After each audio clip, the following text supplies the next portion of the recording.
Yo, what up mga bossing? Ayan, mag-uukay hunt na naman tayo ngayon. Ayan, new arrival si Lalong. Nakaraan dito, pinalipas natin ng 1 week. Kasi medyo mabigat yung presyuhan dito kapag new arrival sila. Pero ang daming natitira dito mga bossing. Yan, marami tayong naispatan dito na pwedeng pambenta online. Ayan, pang-flip natin. Check nyo na lang mga bossing yung mga naispatan natin dito kasi sobrang dami nito. Yun nga lang, medyo mabigat pa yung presyuhan nila. 250 pesos pa sa mga t-shirt. Tapos sa mga jacket, ayan, 350 pesos. Grabe, medyo mabigat-bigat pa. Kaya ayan, pipiliin na lang natin dito yung pinaka-solid na item na, ayan, na may possible na matutubuan pa natin. Yeah, solid ha. Ang dami nilang tinira mga bossing. Yan. Check nyo na lang kung pasok ba sa inyo to. Ayan, kaso medyo mataas-taas yung presyuhan dito. 350 pesos. Kaya siguro hindi nila pinagkukuha itong mga to. Ayan, kaganda. Mga Adidas na big print. Tsaka to, yan, Nike Air. Solid na solid yan mga bossing ha. Ayan, legit yan ha. Tapos yan, may ano pa sa likod. Ayan, may Nike Air na patch sa likod. Napaka-solid nito. Wow. Check nyo pa yung mga naispatan natin dito.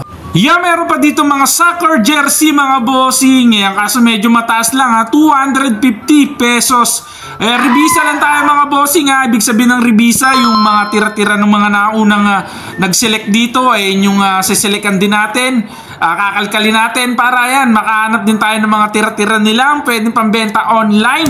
Ayan, revisa lang tayo. Tira-tira gaming. Yan, napaka-solid. Ang dami nilang tinira dito ha. Pero itong mga to, babalikan na lang natin. Yeah, may naispatan pa tayo rito Jordan na dry fit, napaka-solid nito, bagong-bago pa yung condition. Tapos yan, meron pa dito New Balance and dry fit. Ayan, daming mga branded na dry fit dito. Tapos ito, may nakita pa tayong stripe na Vans. Grabe, ang ganda na ito kasi ang kapal ng tela niya. Heavy cotton siya. Wow. Napaka-solid, ang daming tira-tira dito mga bossing ha. Kasi nga, ayan, gawa nung medyo mataas din yung presyuhan. Kaya yung ibang selector, mga nauna rito, yung mga sure ball din yung kinukuha nila, yung kaya pang tubuan. Yan, check nyo pa yung mga naispatan natin dito mga bossing. Yan, ang dami rin nating naispatan ditong Champion brand Wow. Solid. Kaso yung iba maliliit na. Tsaka yung iba may mga issue.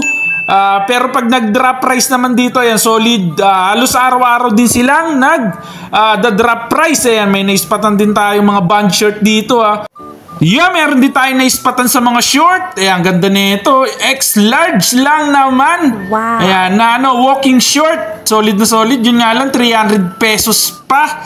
Medyo mabigat-bigat pa mga bossing. Ayan, antayin na lang siguro natin pag nag-drop price na sila rito. Kasi ayan, araw-araw naman sila nagbababa ng presyo. Ayan, sana nandito pa tong mga naispatan natin dito para ayan, paldo tayo pagbalik. Ayan, check nyo na lang mga bossing yung last loot natin dito. Ayan, pumaldo tayo sa nakuha natin dito. Check nyo mga bossing. Let's go! Yo mga bossing, ito yung pinakapaldo sa mga naispatan natin dito Solid na solid Vintage Nike jersey lang naman. Ayan, red tag siya mga bossing 90s na jersey yan Ayan, may jack tag pa siya Ang ganda ng condition nito, bagong-bago pa. Solid na solid. Ganda lang ng kulay ng jersey na to mga bossing Indiana Pacers. Tapos Michigan colorway. Wow. Ang ganda navy blue tsaka yellow colorway siya. Ayan, legit siya mga bossing Ayan Ayan yung wash tag niya. Tapos ayan yung tag niya Solid na solid. Size XL. Yan, ito lang yung kukunin natin dito. Kasi yan, sure ball na may kikitain tayo dito mga bossing.